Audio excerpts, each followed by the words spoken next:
Hello and welcome along to another episode of this FM20 story from Dorking Wanderers with me, Daniel. It's season 13, episode 5, and today we've got a big test away at Liverpool, a side who have been dominant for most of this save. And we've also got a January transfer deadline day, as well as an injury crisis, which has made it all the more important. So we're trying to plug some gaps in the squad. We're still trying to get into more wonder kids, some fantastic young players that have been scouted, but lots of them have big competition, and some of them we've been watching a long time, and we're finally getting an opportunity to bid for them. But will we come out on top against some of our bigger rivals? That's the bit we don't know the answer to yet. But we have got some big news off the pitch. We are just starting to fall away from that European chase. There were only 3 points from securing survival again, and that is the most important thing at this stage. But before we go and get into all of the action, look at our recent results and some other important off the pitch news. Please do put a thumbs up on the video if you're looking forward to it. It does make such a difference. If you've missed any of the season so far, it's in the eye above, as well as links to my podcast channel and plenty of other playlists as well. The live stream series started yesterday with Burnley. I really enjoyed that, so thank you for everyone who popped along. And of course, Cricket 19 started last week, and the latest episode of that one was out earlier today. If you want to keep up to date with everything, please do subscribe and turn those notifications on. You'll get alerts as all content releases, including this series with Dorking Wanderers. And today, we're going to go and have a look at an important bit of news. And that news relates to our wonder kid, Ryan Lima. Now, the reason it's so important is because this man won European Golden Boy. We talked about him having a dodgy start here, but if you actually put his calendar year into process, it looked amazing. So for the club stage in the league, he's now scored 13 in 21 for us this season, by the way. He'd played 26 games in the league, he'd scored 19 goals and got 11 assists, which is an incredible return in the calendar year this year. He's also doing brilliant things for England under-21s. You can see in the under-21 championship qualifying, he's got 4 goals in 4 starts and 7 assists as well, albeit the qualifiers against some lower opposition. And he's just such a standout in this team. The finances are looking good, so we shouldn't have to sell him. And he's still on a relatively modest wage and maybe being joined by an even better wonder kid soon. So a bit more to come on that in the future. We've obviously had our young wonder kid join over from Serbia. That man was Ilija Balic, who has struggled with injury since, and he's one of many players who's out today. So if I take you to the inbox, we've got a lot of fitness tests there, as you can see. James, Nunes, White, Davila, Lima, McLaughlin, Boyce. All midfielders, all first 18 players, and bar Lewis James, who's a right back, of course. That is 7 or 8 of our midfield 10 out, which leaves us in a little bit of a hole. If I show you when White resumed full training yesterday, it's just a long list of players who 1 to 2 days and have just been out for a few weeks. It has had a little bit of an impact. We had to rotate in the FA Cup. That caused a disastrous result, so no run in the Cup this year. And we've also been looking to try and fill that loan gap now we've signed Aaron White permanently. So those of you that missed last time out will not know that. We signed Aaron White, £9 million. He's here on a 3.5-year contract. And of course, Balic came in for £1.5 million. We have also had some players go out. So with the signing of Balic, we've loaned out Jamie O'Neill. 70 grand a month we're getting from Huddersfield, as well as them paying all of his wage. Not scored for them yet, but is making appearances. Paul Findley, the youngster we signed in the summer, we talked about loaning him out in January once his personality improved. But unfortunately, QPR came in with a pretty reasonable offer. So as well as the loan offers, we got this one, and I didn't feel we could turn it down. So he's already made an appearance in the Cups for us this season, but he's now gone to QPR for 600 grand up front, rising to over £1 million. And with the sell-ons and that come with it, that's an offer that I didn't feel we could refuse. It continues to keep us in profit this season. Those 2 deals making our outgoings more than our incomings, but that could change massively on deadline day. We've put the offers in, we've got the contracts being discussed, and it could be big news when we come back later in the episode. But we've got Liverpool to deal with first, and I'll show you the form we've got coming into it. Obviously the last 3 games not great, as we struggled with injuries immensely, but following that emphatic win against Everton at the end of the last episode, we've had a pretty decent month in truth. We lost 1-0 at home to Liverpool, that was at the start of January, before a 4-0 win against National League North side Chorley in the FA Cup. Prescott played due to injuries, he got a couple. Balic made his first start, Gilroy scored and Porteous with a penalty too.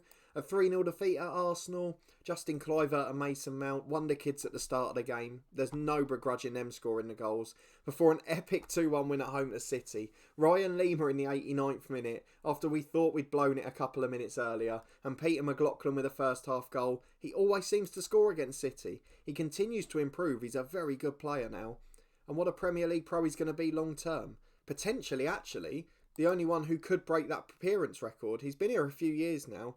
Made about 180 appearances. So if he plays all the way through to the end and Walker goes soon, he could well make that appearance record. Away to bottom of the league, Aston Villa, we won 3-1. Prescott with a brace, Krizek with a goal on the stroke of half time. Villa's consolation came courtesy of Jerome Yonton. You may remember his name from episode 1. We'd been trying to sign him in the summer. He chose Villa instead because they offered greater wages. And it looks like he's going to be playing in the Championship next year. So I can't say I'm not delighted about that. And do you know what? If he's got a release clause, we might even look at signing him again. I don't know if he has in his contract. He hasn't. So I don't know that there's anything we're going to be able to do there. But his wage does go down considerably if Aston Villa go down. So the opportunity might be there. But here came the poor run of form. A 0-0 draw at home to Wolves, in which Núñez, Boyce and Lima all picked up an injury. Then a 4-0 defeat at home to the same team in the FA Cup. We had so many youngsters in there. I mean, the midfield was makeshift. The left-back Krizek was playing on the wing. We had the youngster Gleedle in central midfield alongside Santos, who's had a poor year. I mean, it just wasn't the best, if we're being honest. I think we had to bring Thomas Betts on in central midfield, and he's a young centre-half who's not great. If we do go and have a look at the last game against Everton, 4 injuries in this one. McLaughlin, Gilroy, Balic and Davila. What can you do? What on earth can you do? Prescott got our goal, but in the second half, we ran out of steam. We didn't have enough fit players on the pitch and they couldn't cope. I guess the one positive out of that is Tamindu Gleedle has been playing games galore. So he has got himself 5 league appearances as well as 4 in the Cups this year.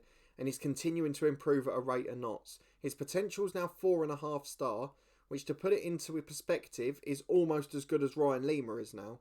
So that's the sort of thing we're looking at from him. If he can get to that level, we've got ourselves a world-class youngster who's come through our academy.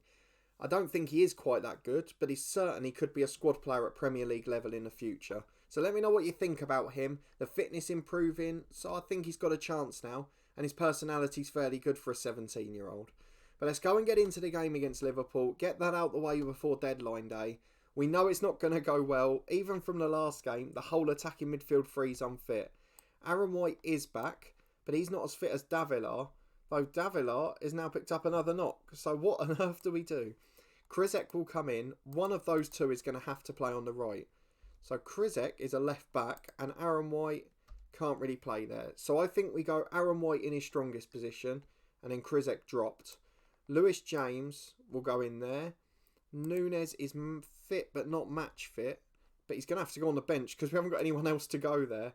And do you know what? Look, we can't even fill a bench. What's McLaughlin got wrong with him? Pulled groin. So anyone with muscle strains will try and leave out. But I don't know that we're going to have a choice there. Lewis James has got a virus, so he can be on the bench. That's fine. Stropper, we need a sub-keeper, so you're going to have to go on there, I'm afraid. And Ryan Lima, what injury has he got? He has got a gashed upper leg. So do you know what? I think of the rest of them, he's probably the next in line with McLaughlin dropping out. So Ryan Lima will go on the bench. I'm going to bring Porteous in, and I'm going to put Boyce in attacking midfield. Now, these two in the middle are not strong enough, and this shows you just how desperately we need to get people in, because that lineup is not good, and we have got 3 fit players on the bench. So that is the 11 and 18 we're going for. We have absolutely no choice in it, and 4 of the subs, realistically, can't be used for physical reasons. So we've got Barrett in goal, the sub-keeper, the sub-right-back Petrucci, Baker and Walker at centre-half with Kane Allen, the sub-left-back, Porteous and Santos, the substitute midfield options, Krizek on the right wing, the left back, Boyce in attacking midfield, and Aaron White on the left coming back from injury, with Martin Prescott on his own up front. I mean, it's over half of the first 11 that's not fit today, and you can only imagine this game going one way in particular. 4-2-4 for Liverpool. They've got the 2 strikers who have done so well against us in the past. Alexander-Arnold's still there at right back, plenty of good regens in the defensive areas. And we are going to get absolutely pasted. So my goal for today is for it to be less than 9-0. And those of you who have watched all of this season will know exactly why I'm saying that. So we've gone through the tunnel interview. And do you know what? Actually, this is so unlike me. But from the start, we're going to time waste. We're going to drop our tempo. And we're going to try and make this game as quick as possible. So let's just try and see out the performance and make sure there's not too many goals in it. The fullbacks will go on to defensive duties. Ruben Santos will go defensive. Porteous defensive. Carl Boyce will go to a support duty, which I think he can do okay. On the right wing, we've got Krizek. I mean, I don't even know what to do with him. Winger on support or winger on attack? I tell you what, inside forward. He can't finish, he can't attack. But if we're being brutally honest, he can't do anything else out there. So let's go inverted winger or inside forward, and we'll rotate between the two as the match goes on. We're trying to hold out for the lowest score possible. Let's see if we can shock the world at Anfield. Throw in at right back, Petrucci to take it. Plays a 1-2 with Porteous and now Krizek. I feel like I'm commentating on the championship team again. The likes of Porteous, Petrucci, Walker and Allen again. I mean, it's brilliant. Here's Petrucci. Oh, he's nearly given it away, but Santos manages to clear. But it falls straight back to Liverpool and Robert. Out to the left to Brian Jones. £100 million signing back in the day, wasn't he? Out to Remy on the left. Into the box. Kalantari heads in. We've said that against us before. I think we had an episode where we lost 5 and 4-0 to them in our first Premier League season. And today, with just 11 minutes on the clock and Liverpool's first shot on target, they already lead here against Dorking Wanderers. Well, we've made it to the 40-minute mark, and I was going to say with nothing else occurring as they hit the crossbar from a free header. But don't forget, we were here against United, and then from the 42nd minute is where it all went wrong. We were 1-0 down and ended up losing that one by 9. And after spending most of the year keeping our goal difference stable after that, the last thing we want is a heavy defeat again. But to be honest, 1-0 at half-time is an incredible effort. Liverpool have dominated, but we've seen out time well, and hopefully we can keep the scoreline respectable. But here's Trent Alexander-Arnold, throwing from the right, down for a bare, good shot blocked, and Kane Allen manages to clear it. But we are hanging on for dear life here, as Liverpool's shots on target count moves into double figures. Remy, the left-back, throws into Brian Jones, and we're now in the highlight every 2 minutes territory. Brian Jones again. So much time on it. We're just sitting 9 behind the ball. Prescott standing on his own up top, but it's not stopping Liverpool breaking lines. Alexander-Arnold to Robert. 2 in the box if he can find them. One's Brian Jones. Stropper saves the first. Barrett, saves it. And the rebound goes wide of the post. And with an hour gone, we're still surviving somehow. And 1-0 is damage limitation at its finest. 15 minutes remaining. We're going to have a look at substitutions. There aren't many options, as you've seen already. So in terms of players that can come on, we've got Jack Walker frustrated. So I'll bring on Kyle Brown for him because that's not much of a change in quality. Porteous very frustrated. So we'll bring on the youngster Gleedle. And Petrucci can be replaced by James. Or in fact, James will come on the right wing.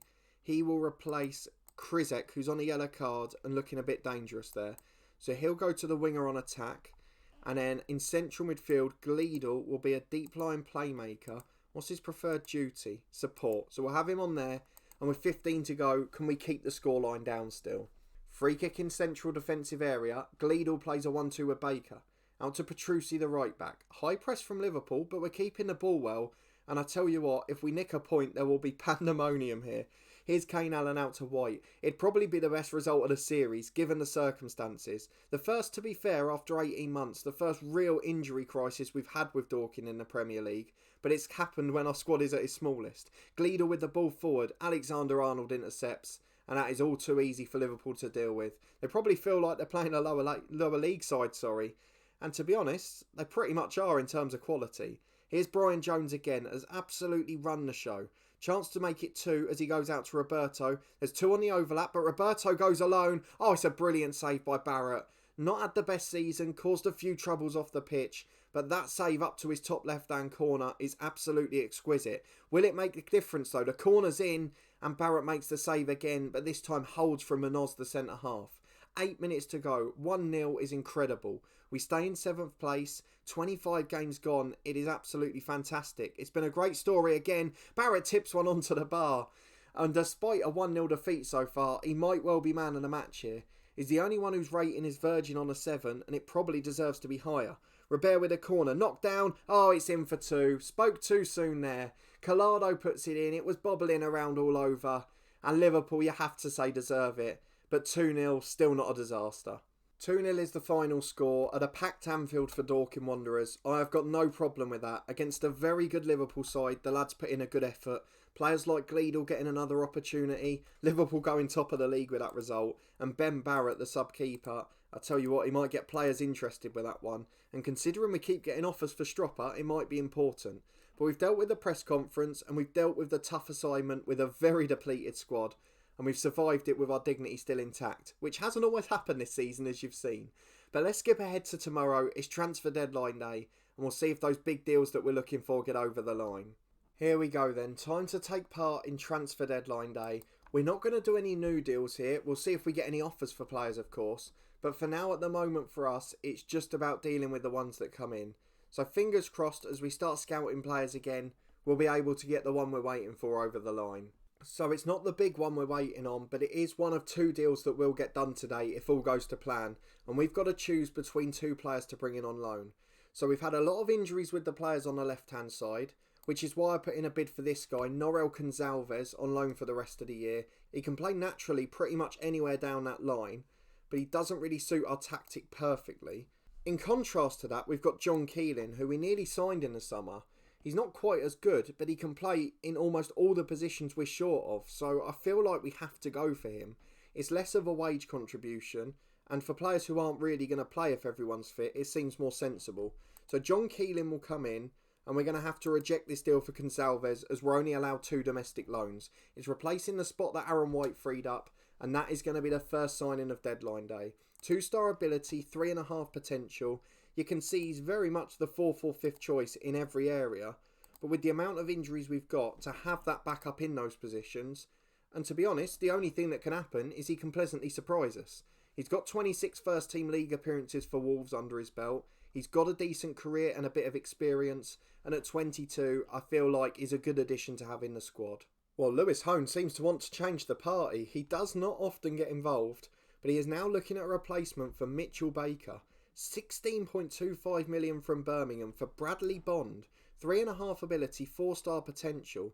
He's on 55 grand a week though, so he's going to be too much money for us. His aggression's his highest attribute, which I'm not a big fan of, and he's not great in certain areas. He is a good centre half, but at this point I'm not willing to blow 20 million on him. So what we're going to do instead is we're going to add him to the shortlist for 6 months. We're going to walk away from those negotiations because he's not going to become the highest paid player. And we'll skip ahead and see if our one planned big deal will get over the line. Well, we're back to reject loan offers from other players. We've got another offer that's gone in for Jonathan David, a 32-year-old from Aston Villa. He's a decent player and I get it, but he's on nearly 100 grand a week and that is not happening. But there's only one bit of news we want to talk about here. We have been looking at this guy, Jeff Coppins, for 2 years. From AA Gent, he's coming in for 20.5 million. And he's on 60 grand a week, which is our highest paid player as a star. And he is a wonder kid striker. Look at those attributes for an 18-year-old. He scored 16 in 16 for Belgian under-21s, scoring at nearly 1 in 2 for Ghent, including over 1 in 2 this season. He's got pace, he's got composure, he's got brilliant speed off the ball. His technique and finishing's incredible. His scout summary is 100. He is everything we could want in a footballer. And I've got a feeling that this guy is going to be the best player in the world. So let's get him in to play alongside the likes of Lima and Prescott and a few of the others we've got in there as well. It's a big signing, but it is certainly one that we needed. 4.5-star abilities given by our coaches. 5-star potential. Dwarfs Prescott and Balic in terms of quality. And don't forget they're wonder kids themselves. That shows you just how good he is.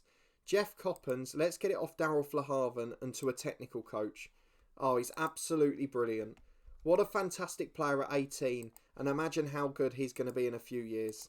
That is the one we were waiting for. We're going to make him as welcome as we can, because we need him to become our hero. What squad number does he want? Nothing. What's he going to get? 23 for now, I'm afraid. But that is an unbelievable bit of business. I don't think there's going to be anything else coming in now.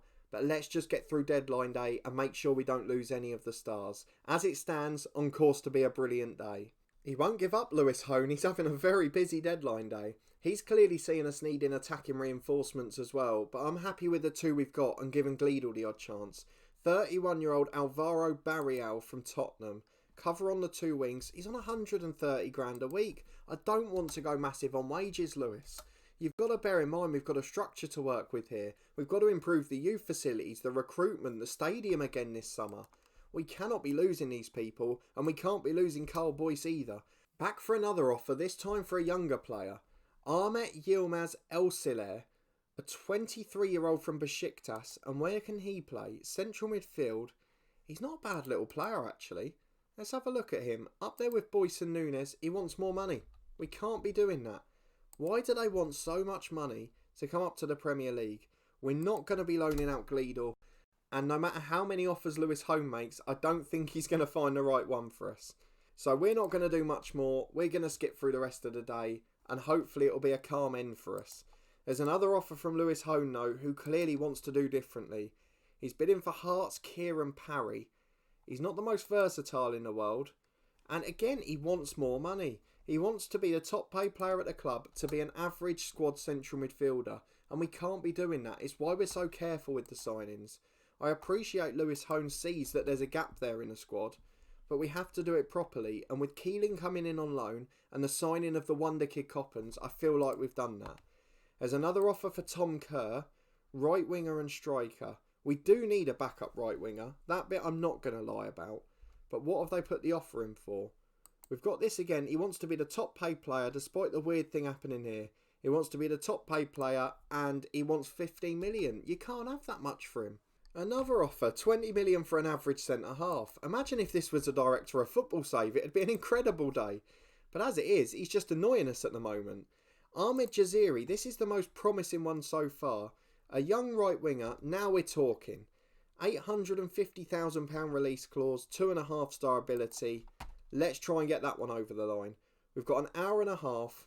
Let's see if we can get it done. In goes the transfer bid. Jaziri offer accepted. Wants a modest wage, so we'll do that. We're not going to give him a big pay rise, but we will send him on a training course. He's going to learn a bit of English. Oh, he doesn't want to.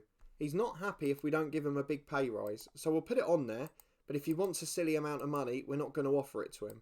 Lewis Hone suggesting 16,000. That is perfectly fair in my book. And aside from that, we're not giving the yearly wage rise, but the rest I'm happy with. So he wants 29,000. So do you know what? For now, that's not worth it. Again, we'll keep him on that short list till the summer, just in case we need a deal done. But for now, there's no need for that one. Offer for Kieran Pollock, 25 million for a 25-year-old from Celtic, right back and central midfielder. Now, in the summer, we're going to need a right back, so we'll keep our eye on him. But at the moment, again, we're not willing to make him our top paid player and spend our whole budget. So these are signings that could be big come the end of the year. Billy Gilmore, 30 years of age, that's a bit too old. A hero for us in FM19, the head coach with Newcastle, but not this year, unfortunately. So a couple of players we could potentially sign in the summer, but otherwise that has been a massive transfer window and a massive transfer deadline day. A big deal done on deadline day, £20.5 million for Jeff Coppins from AA Ghent. This man is going to be a hero of the save for the rest of it, however long it lasts. John Keeling, a squad filler on loan, nobody leaving the club, and damage limitation against Liverpool with a heavy depleted squad. So all in all, not a bad episode by my books. Let me know what you think of the Belgian Wonder Kid. Let me know what you think of my business and the players that I turned down that Lewis Hone was bidding for, although you may see one or two of them come in the summer. We're going to come back about halfway between now and the end of the season, so we'll probably look at those Leicester and Chelsea games. At the moment, Leicester are up in 6th place, we're in 8th, and Chelsea are up in 3rd. So we'll definitely show Leicester and possibly Chelsea. Don't forget though, we've not got much to look forward to in the youth intake. But if you did enjoy this episode and that very hectic transfer deadline day, please do put a thumbs up on the video. Let me know what you thought of the performance and that massive sign-in. And if you haven't already, subscribe to the channel and turn those notifications on to make sure you get alerts and keep up to date with the series. We'll be back on Friday with more Premier League action in this one. In the meantime, we continue with our new club in the head coach tomorrow. That's been a massive start to the season so far. And there's also 2 episodes a week from Cricket 19, our Sunday Stadium review series every week, and our Football Manager live stream series with Burnley, which will continue every Tuesday at 10 AM. There's links to all of that and my podcast channel in the eye above, so please do give it a try if you haven't already. And I hope to see you next time for a big game with Dorking, as we look to cement Premier League football for the 3rd year in a row.